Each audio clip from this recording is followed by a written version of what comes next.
Hi there. My name is Holly Haynes, and I am a business strategist who helps you build a full-time business on a part-time schedule. And I'm so excited to introduce you to our brand new live CEO Week series right here on the Crush the Rush podcast. So for those of you who are new, CEO Week is my framework for building a successful business while working just 8 hours a week, even with a full-time job. And we've had over 1,000 people already take my original CEO Week challenge, which you can learn more at hollymariehaynes.com/CEO Week. But for the next month, this entire podcast is dedicated to helping you design your dream schedule. So in each episode, I'm going to walk you through 3 key shifts that you can make to turn your dream into a reality, including focusing on what truly you can do to move the needle in your business and bring in more income, attract the right clients through channels that work for you and not just random social media blasts, and prioritize what matters most, whether or not it's work, family, personal time, or all of the above. So the goal is to create a long-term plan that supports your vision and keeps you from burning out so you have the energy to grow and scale your business the way that you've always dreamed. So I can't wait for you to dig in. We're going to talk about how to do it, what to do, all the shifts that you need to make, and provide you with a framework that you can implement right now. CEO Day is all about taking control of your business and what works for you. But I know change can be tough, which is why we created the Crush the Rush Club. It is a supportive community where you can implement CEO Week together. We'll share the struggles, the wins, and hold each other accountable. And right now, you can join the Crush the Rush Club at a special 50% discount. This is your chance to design your dream schedule and build a business that fits your life. So just head on over to hollymariehaynes.com/CEO Week and use the code CEO bonus to join us. Now is the perfect time to prioritize both your business goals and your family goals. And I can't wait for you to join us for this live series.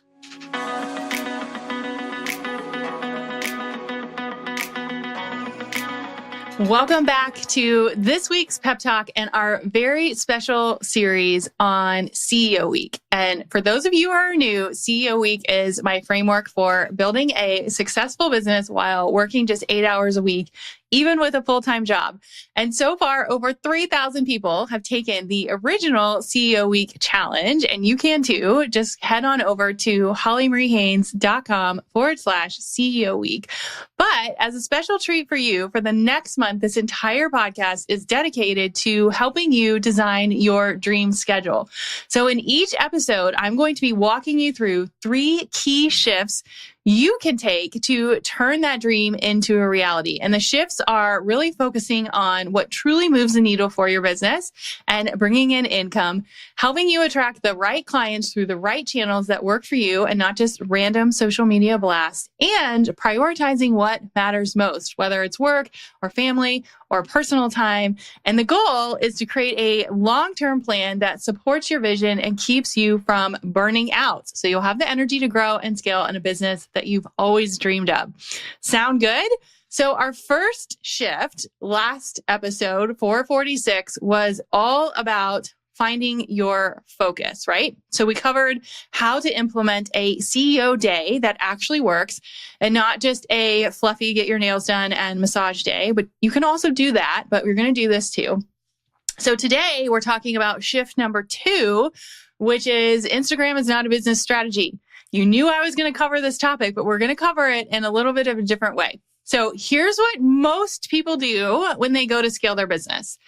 Answer yes, nod your head if you're listening in your car, if any of these apply to you. So number 1, maybe you spend a lot of time scrolling, looking for answers like, oh my gosh, this isn't working. Somebody has clearly done it before. The second part is true. Yes, they've done it before, but you don't have to scroll to get to the answers.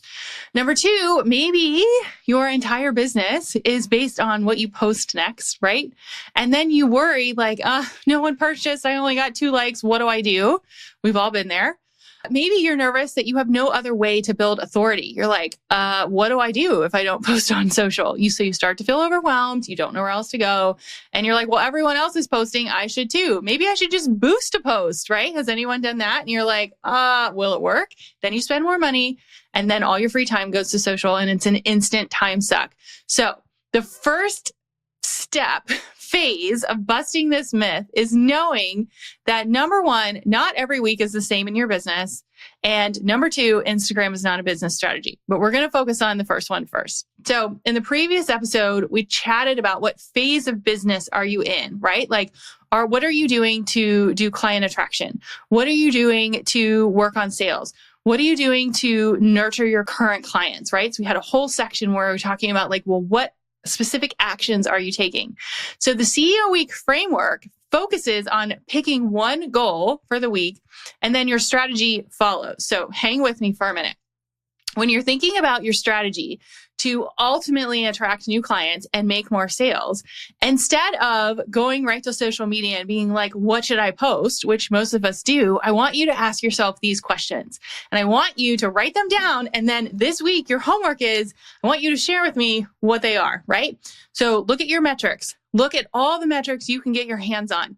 What do your social data tell you? What does your email data tell you? What do your clients tell me? Reuse what worked well. If something worked really well, keep doing it. Keep doing it till it stops working, right? I kind of mentioned this in the first one, but ask for feedback. What do your client testimonials say? Most likely, they're going to tell you what the next step is, right? They're going to tell you what they're craving. They're going to tell you what they love. They're going to tell you what you're good at. Ask. All you have to do is ask. Number three, what do you enjoy sharing? When you look back, right? This is like a whole look back analysis. When you look back, what do you actually enjoy doing? Do more of that, because when you are aligned with what you do, it feels so good. Like, I am excited to talk about CEO Week for 3 whole podcast episodes. And I've been talking about it for 4 years and it still excites me. So what do you enjoy sharing?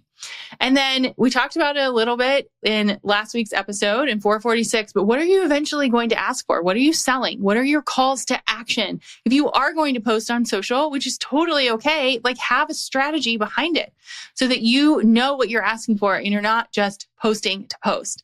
So the goal is to go through these questions so that you have data to support what is working. What do you like to do? Then you create a strategic plan based on your goal, and then you're setting the goal and you're working backwards on how to do it.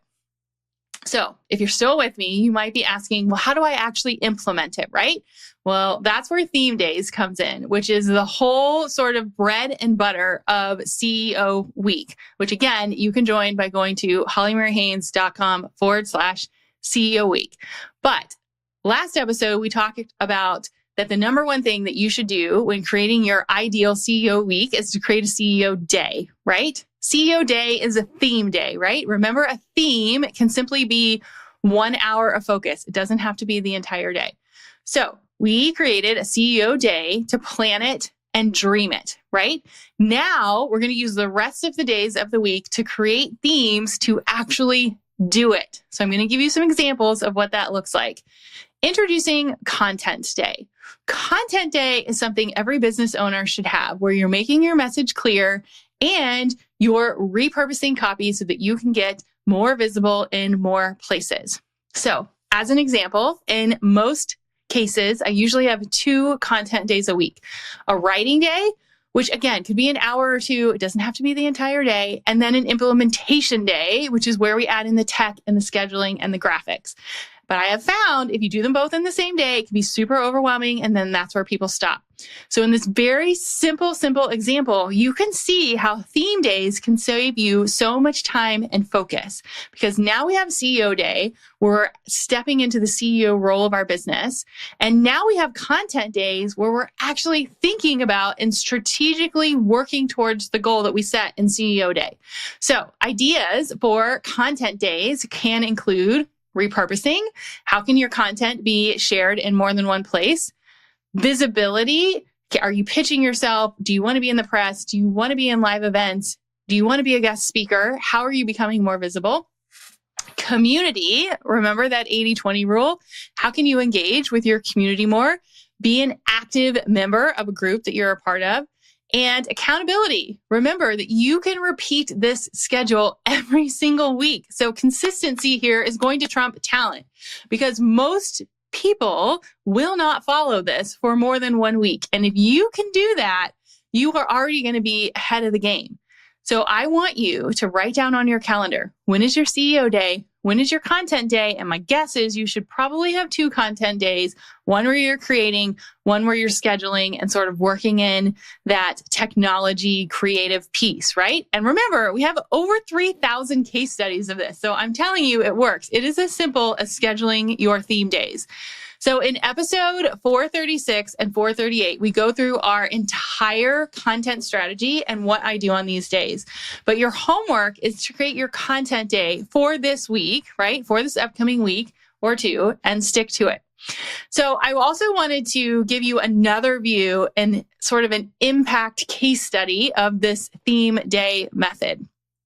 So a lot of times you hear, well, before I did this and then I did this, and, it worked then, but it doesn't work now. And I did this before, but then the algorithm changed. Here's what I'm going to tell you.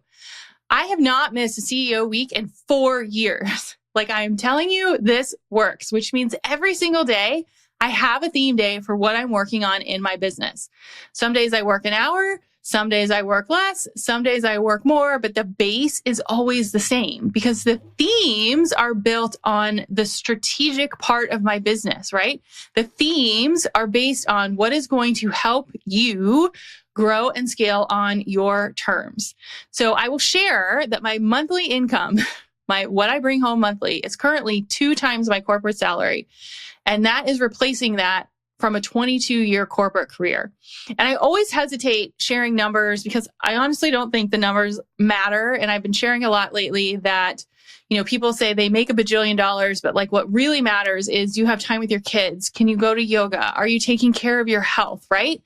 But I'm sharing the number because it can be both. You can be profitable and you can have a dream schedule because you are focused and you are consistent. And if somebody told me that themes would change my life, I'm not sure I would believe them. So I'm giving you the data so that you believe me, right? I am following the same themes today, just on a larger scale. So the method actually grows with you. So while the focus today was on content and content planning, I want you to think about themes that make sense for your week, which is actually what we're going to be covering next week. But I want you to think about how simple this can be to actually creating your dream schedule. It's 1 hour a day. It's 8 hours a week. You can do this. Schedule your CEO day, schedule your content day. And after this episode, join us next week to brainstorm themes that are fun to implement that are going to help you scale. And again, I want you to imagine waking up with a clear plan, knowing exactly what to work on to move the needle in your business, all while prioritizing your family and personal time. And honestly, that's the power of CEO Week. So we're taking it step by step, but I want you to think of the overarching effect of what would happen if you actually followed this, right? And I know implementing a new framework can be daunting, which is why we created the Crush the Rush Club. It is a super supportive community where we don't just talk about CEO Week, but all of our CEO Week training is in there and we actually do it together. So I hold you accountable to share your struggles, your wins, and you get access to me and my team to answer your questions every single step of the way. And it's a super special month because right now we are offering 50% off our Crush the Rush Club, which means this is your chance to hold yourself accountable to design the dream schedule and the business that fits your life and not the other way around. So head on over to hollymariehaynes.com/club. We have a really fun challenge going on in the club this month. Guess what it is, all about CEO Week, and you can save 50% by using the code CEO bonus. It's the perfect season to prioritize both your CEO goals and your family. So I will see you inside. Your homework is to continue with your CEO day, create your content days, and start to brainstorm what some of those other themes can be, which is what we're going to cover next week in part 3 of our CEO Week live series.